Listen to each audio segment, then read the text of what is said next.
Welcome to the Optimal CEO podcast. This is Dr. Brian Brown. Join me on today's episode where we'll be discussing how I went from depressed and suicidal to naturally restored and ended a 16-year relationship with psychiatric medications.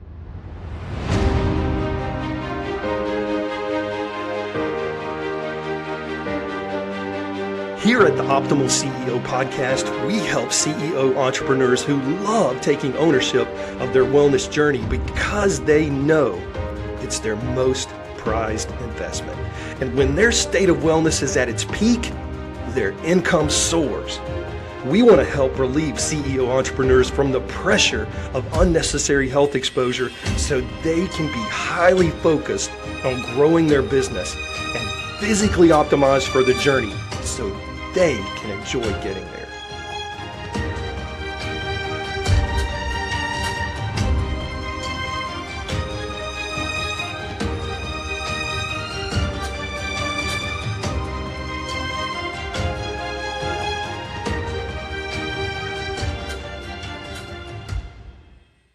As I was sitting here at the office this morning, caught the sunrise, which I usually do because I get to the office really early. And this time of year, the sun rises a little bit later. So it was around 6 o'clock, watching the beautiful sunrise, and I was reflecting on this podcast episode because I think there are a lot of people out there that struggle with depression and suicide, and they're silently struggling. I was one of those people that was silently struggling. So I kind of want to get into this episode today and really kind of delve into it. Last week I explained how I discovered at age 45 that I'd been dying every single night since age 5, and how the journey gave me a profound appreciation for functional and integrative medicine.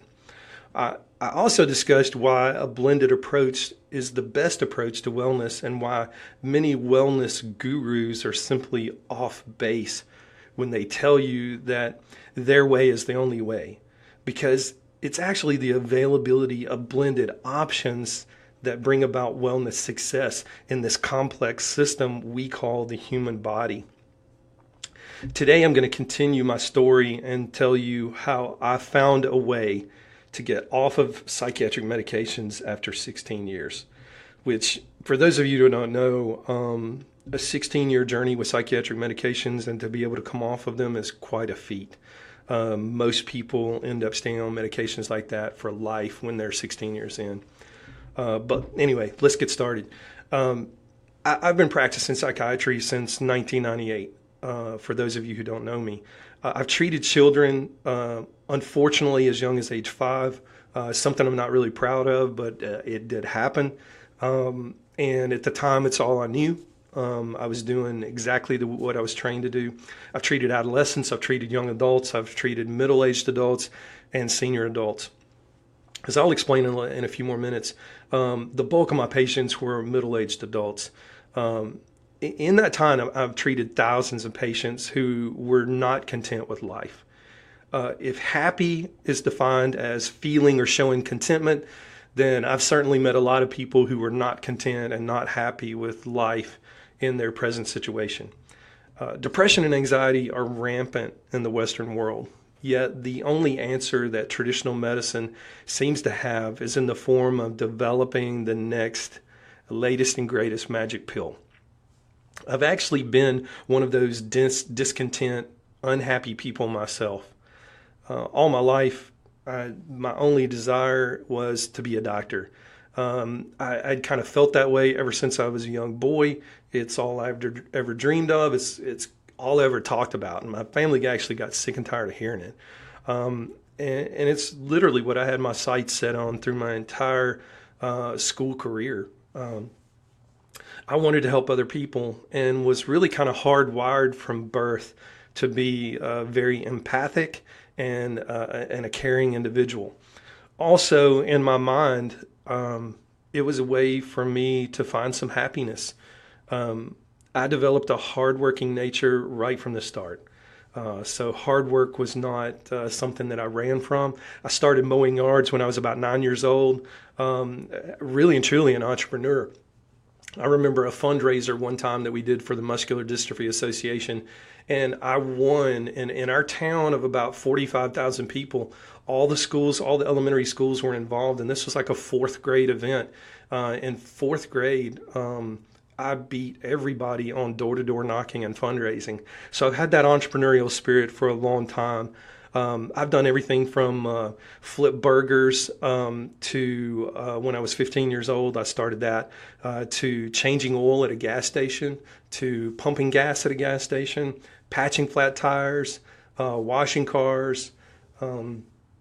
You name it, I've done it. I've even driven a gas truck very briefly, which was dangerous for a teenager. God only knows why they let that happen, but they did.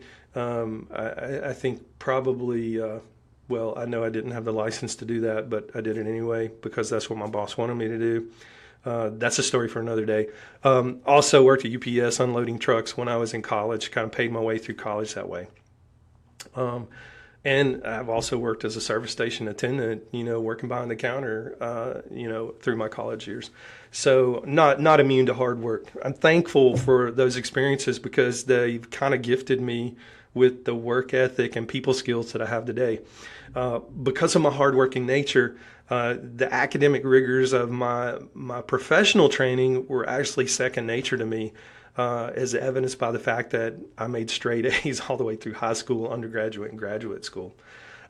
My story actually begins in the spring of 1997 when I was in my next to the last year of professional training. One of our lectures had dismissed, and it was one of those long lectures.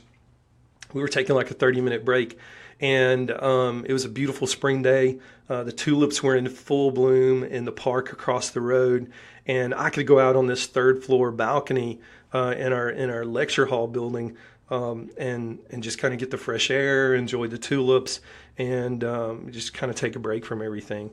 I was literally right in the middle of my lifelong dream on that third floor balcony that day. As I said, it was my next to the last year of professional training, but for some reason I wasn't happy. Somehow happiness had eluded me. I would later realize that by that point, I had actually been struggling with depression for about 2 years. And I would later learn on into my professional career that health professionals have some of the highest rates of depression and suicide than any other profession. As I stood there on that balcony, propped against the balcony railing and facing the street below, I saw a dump truck speeding down the road in front of me. As the dump truck approached on the street, below where I was, I had this sudden flood of emotion and felt all the blood rush from my head. I became really dizzy, and the whole world around me began to kind of spin out of control. My heart was racing. I was overwhelmed with this pit of my stomach, nauseated feeling. Yet at the same time, I had a sense of immediate relief and heard a small voice whisper, "It's over now." And crazy thing is it wasn't a horrific voice. It was a peaceful voice. You see, as that dump truck approached, as it was speeding by on the street below, I experienced all the sensations of being thrown over the railing into the path of that oncoming truck. I had actually envisioned throwing myself over the railing. All of this happened in a matter of seconds, in a split second, actually. I still remember the feeling that I had to this day. I also remember in that split second not knowing whether it was actually happening or it was all just a dream. Sadly, part of me hoped it was real. When I came to my senses and realized that it was all a dream, it was a vision, it scared me. It literally rocked me to my core. I immediately had flashes of my beautiful wife and my two beautiful daughters who were 3 and 6 at the time. And then guilt and shame set in. I started beating myself up. How could I have such a vision? How could I even feel hope that it was actually happening? What was wrong with me? I left the balcony that instant and never stepped foot out there again. I was so ashamed. I didn't even tell anyone what happened for about 20 years. I know that sounds crazy, but I didn't. I didn't tell anybody about that incident.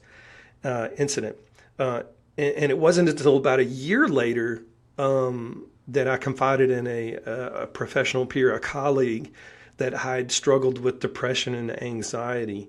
Now, she was also a psychiatric professional, and we kind of do medical courtesies for each other, and we'll cross-treat each other. So she volunteered to give me a medication, and she didn't do a thorough history, which a lot of times we're guilty of not doing with each other. She didn't ask about suicidal ideation, and I sure as heck didn't tell her about it. And I sure as heck didn't tell her about the dozens of times that I'd been driving and had avoided the impulse to kind of swerve my vehicle into the path of oncoming traffic. She put me on Prozac. And it was at that time I began the 16-year journey into the world of chemical happiness. I've often reflected why I went on Prozac in the first place. The only conclusion I can draw is that I was new in my profession, in the field of psychiatry, and it just made sense. It was the way I was trained. I told myself, Brian, why wouldn't you do this? It's the way you would treat your patients. Some people get their chemical happiness fixed through drugs and alcohol. Others, like me, get their fix through antidepressants. That's how I rationalize it. Isn't it funny how we as humans will find a rationalization for most anything that we want or anything that we're doing just to make sense of it all? That's exactly what I did. But I don't beat myself up about it too much today. It was my journey. And my knowledge was limited at the time, and I made the decision the best way I could. I guess you can say I wasn't enlightened as I am now, and I use the word enlightenment very loosely because we're constantly in a space of being enlightened. Our knowledge and wisdom is constantly growing as we learn more and more. I think we should be perpetual students and be on a constant path of enlightenment and learning new ways of doing things. And I would even add that my journey has allowed me to help so many other people. Had I not been on that journey, I don't think I would have had the insight and depth of knowledge and understanding and empathy to really help people on that journey themselves. So in a strange way, I think the journey had to happen that way. And again, there's another rationalization for it all. Now let's get back to the rest of the story. In the course of 16 years, I literally tried 9 different psychiatric medications in the pursuit of chemical happiness. Medications like Prozac and Zoloft, Celexa, Lexapro, Wellbutrin, Buspar, Lamictal, Strattera, and Provigil. None of these gave me the happiness I wanted. In fact, they actually made me feel really numb. I couldn't feel anything. I had no emotion. And on top of that, I gained 170 pounds. You heard me correct. I gained 170 pounds. I don't know that I can fully attribute all of that to the medication, but the medication certainly didn't help. And at 390 pounds, I guess you can say, kind of tongue-in-cheek, I was fat and chemically happy. Again, I would use the word happy very loosely. Over time, I grew to hate the very pills that were supposed to make me feel better. And yes, I use the word normal very loosely. More than anything, I wanted off of these medications. I tried a number of times to stop taking them, and I failed every single time. The withdrawal side effects were not fun. This is a little sidebar, but do you know that pharmaceutical companies that make these medications will tell you that they're not addictive? I laugh every time I hear that. In the purest sense of the definition, maybe not. But in reality, when you're the person living through it, definitely so. When you try to stop these medications and have symptoms like rebound depression, rebound anxiety, and rebound just simply means it's worse than it was before you even started the medication. So rebound depression, rebound anxiety, nausea, headaches, irritability, and this is just to name a few. There's no doubt in my mind that these drugs are causing addictive symptoms, or withdrawal symptoms would be a better way of putting it. unable to effectively get off these medications, I repeated that vicious cycle of finding the next pill that I hoped would work over and over again. And I was trying to get the pill with the best effect with the lowest side effects. And I never found it. And speaking of side effects, they're horrible. Depending on the drug, you can be excessively sleepy and want to sleep all the time, or you can't sleep at all. It's really weird. And what's even more weird is the same medication, one medication could do both of those. You can start out in your first 6 weeks of treatment and be the sleepiest person ever, and you just want 12 to 15 hours of sleep a day. You're groggy during your waking day, even when you're awake. And then 6 to 12 weeks later, all of a sudden it's a flip-flop opposite of that, and you can't sleep at all. No matter what you do, lay down at night, your eyes are just wide open, your mind won't cut off, and that's a problem. You can have other side effects like nausea, vomiting, diarrhea, headaches, increased appetite, loss of appetite, anger, rage, irritability, decreased libido, no libido, erectile dysfunction, and these are just some of the common side effects. And don't let me forget, yawning. Yawning is terrible. People will actually stop you and ask you, why are you so tired? You're yawning all the time. And you're thinking in your head, well, it's one of my medications, but you don't say that out loud because you don't want people to know you're on medications, because you're ashamed of the fact that you're having to take medications.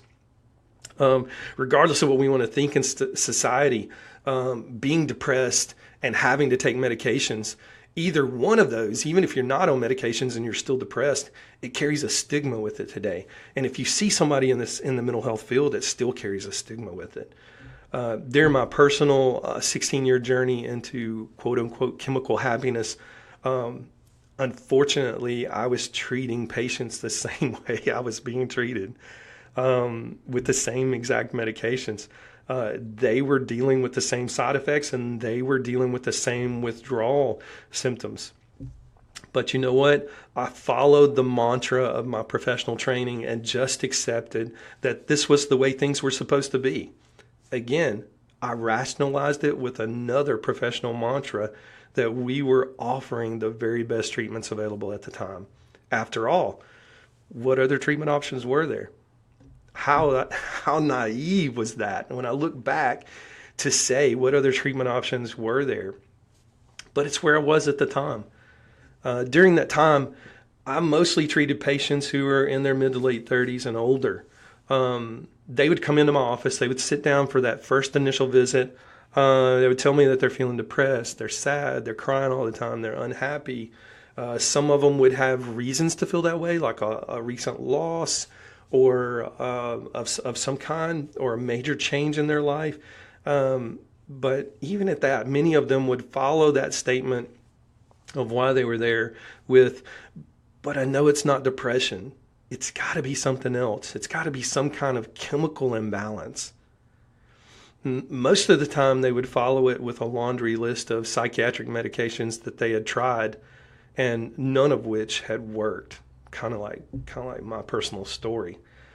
So I could relate to them without even telling them and crossing that boundary line of saying, "Oh, well, I've been there, done that." And I never did that. Then one day, around the age of 40, I turned 40. It dawned on me, maybe my patients were right all along.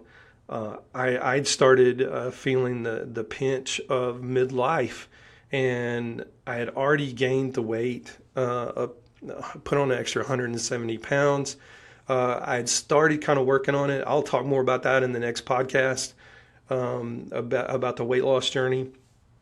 But a few years prior, I had started losing weight, and I'd done really well, and then 40 hit, and I started putting weight back on. I blame the antidepressants because it was just so hard to get the weight off, harder than my friends who were working out alongside me, and I knew were not on medications at the time. The only thing I could think was when I was going through this is, maybe my medical training had failed me. Maybe the pharmaceutical industry had lied to me. Maybe there were answers outside of traditional medical approaches. I had to find a different way of doing things. From that point forward, I made it my mission to become a student of the best alternative therapies that a person could use to physically and emotionally regain happiness from the inside out. Now, believe me, I knew that walking down this road could mean committing professional suicide. You see, I had been practicing psychiatry for years now. I was a company man. I spoke for numerous pharmaceutical companies. I talked the talk and walked the walk. I believed the lockstep answers fed to me in my medical training, and not ironically, the same answers were fed to me by the drug reps and pharmaceutical companies that work for those pharmaceutical companies that made sales calls at my office. And the very pharmaceutical companies that I spoke for. And by the way, when you speak for a pharmaceutical company, I'm going to give you a little bit of a peek behind the curtain. You don't get asked to speak for a pharmaceutical company unless you're a high volume prescriber. That's number one. That's the first thing you need to know. Secondly, Big Pharma has deep pockets deeper than you can imagine, and they're very persuasive. Thirdly, when you come on board as a speaker for these companies, you go through a 3 to 4 day, sometimes 5 days. In the early days, they would do those longer trainings, indoctrination into why their medication is the latest and greatest, what your talking points are on refuting the competition. They were basically doing sales training with you is what it amounted to. But they were speaking to medical professionals, so they would, quote unquote, back it up with the latest studies. That's a whole nother topic for another day, and we'll get into that later. When a pharmaceutical sales rep calls on you in your office, they provide the prescriber with the most recent studies, and I use studies loosely, all of which happen to prove their point and sway prescribing in their direction. They're fully aware that prescribers are busy and have little time to do in-depth clinical reading of the professional journal that they've just been handed, or look at the totality of literature, which is what you're supposed to do, and make a decision from the totality of literature, not just one study. But the proverbial rabbit hole goes deeper. All you have to do is follow the money. Open up most any professional journal, and you'll find 2 to 6 page advertising spreads for this drug or that drug, and the cost per ad on those rivals major secular publications, outside of the professional medical world. You're now seeing those same 2 to 6 page spreads in reputable secular magazines like Time Magazine and so on and so forth. The same big pharma companies are the ones that pay, $100,000 or more for a booth at a professional conference. Now, I give you these tidbits to let you know that the information medical professionals have at their disposal is somewhat tainted. In fact, I'd say, I'd remove the word somewhat, I'd say it's very tainted. And the professional organizations that medical professionals are members of are also tainted. They've been corrupted by big pharma. I mean, you don't have to do the math very much to look around an exhibit hall at one of the professional organization meetings and see that there are 100 different pharmaceutical companies in that exhibit hall, touting their drug as the latest and greatest. And some of those that take up 4, 5, 6 booth spaces, they're paying $100, $150, $200, $250,000 per event just to have that space. That's one of the big money makers for these conferences. Believe me, I'm an insider, a former insider rather, a recovering insider. I've lived it. I've seen it firsthand. And as you may recall from podcast episode 1, the numbers show it. The U.S. is almost in last place with health outcomes and almost first in healthcare spending. When are we going to wake up and recognize the disconnect here? Uh, but I digress. Until this point, getting back to my story, I had been 100% sold on the fact that pharmaceutical drugs were the answer. But that day I had my epiphany, something inside me snapped. I was repulsed by all the lies propagated by Big Pharma, lies fed to me during my education, and lies that led me down a path of unrest, and lies that certainly didn't reverse my depression. I couldn't live like this anymore, and I couldn't keep poking pills down my own throat and down the throats of my patients either.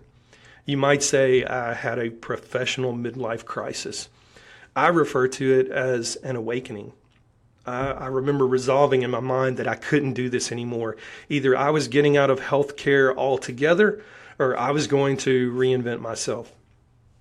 So I set out on a journey to find answers, and it came in the strangest of ways. While ironically, I was away at a cardiovascular conference, the keynote speaker, who was the world's foremost authority on cholesterol management from Tufts University in Boston, said something that lit a spark in me. Here was a guy being paid big bucks by some pharmaceutical big box brand to speak about cholesterol treatment. Instead, what he did surprised the audience. His entire lecture was on natural treatment of elevated cholesterol. Now, I have to admit, I was in awe. As a former speaker for big pharma brands, I knew what it meant to do what he was doing on stage. He was committing professional suicide, and he didn't care, something that I later confirmed in a conversation with him. During that conversation, he also shared some insights that changed the course of my professional career. He pointed me in the right direction, telling me who I needed to study under to gain the knowledge and expertise that I needed. I immediately started seeking that education. In fact, I left the conference, went upstairs to my hotel room, looked up this guru, studied about him for a couple of hours, read everything that I could get my hands on that he had published, and found out he had a conference the very next weekend, and in Salt Lake City. Now, mind you, this is in the wintertime, and Salt Lake City in the wintertime can have some significant snow. I really didn't care. So I paid for the conference right there, and then I booked my flight, and I called my office and I said, cancel all my patients. I'm going to be gone next Wednesday, Thursday, Friday, Saturday, Sunday, and I'll be back in the office on Monday. I've got to go to a conference. After studying under this guru that he recommended for less than 3 months, I literally closed my office practice down. I had never been so sure about something in all my life. I kept doing inpatient work, obviously, kids in private school and so on and so forth. I had to pay the bills, but I did not darken the door of my office for nearly a year and a half. In fact, the economy was struggling at the time. I had difficulty renting it, and it just kind of sat there collecting dust for a year and a half, or nearly a year and a half. I went on to train under this guru for a total of 3 years. And during that first year of training, I began implementing the techniques that I was learning from him on myself. And guess what? I began to feel better. I began to lose weight and keep it off. My energy came up. My mood improved. I had stumbled onto something big. I eventually stopped my antidepressants completely in the spring of 2013. And finally, I was free. I had become what I passionately refer to as an escape artist. I had escaped the confining boxes that big pharma and traditional medicine had me trapped in. It was a beautiful thing, but something still wasn't quite right. Sure, I was off of antidepressants and happy for the first time in nearly 2 decades, but something was still off. Then it dawned on me. I had to share this with other people and help them become escape artists too. In my second year of functional and integrative medicine training, I reopened the doors of my office. This time, I wasn't practicing psychiatry. In fact, I was so turned off to traditional psychiatry that I didn't even want to be associated with it. And I was proud that I had escaped that box and was now beginning my journey to help others escape that box too. I laugh about it today, but it took me 2 years to realize that I never left psychiatry. I recall coming home one day and saying to my wife, guess what? I realize today that I never quit practicing psychiatry. I'm simply doing it differently. I'm doing it holistically. Always the voice of patient wisdom, my wife said to me, and I laugh about it.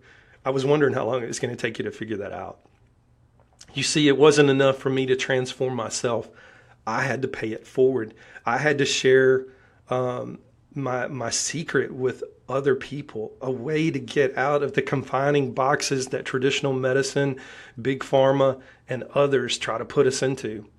And that's exactly what I do today. Sure, my repertoire has far surpassed natural mood treatment.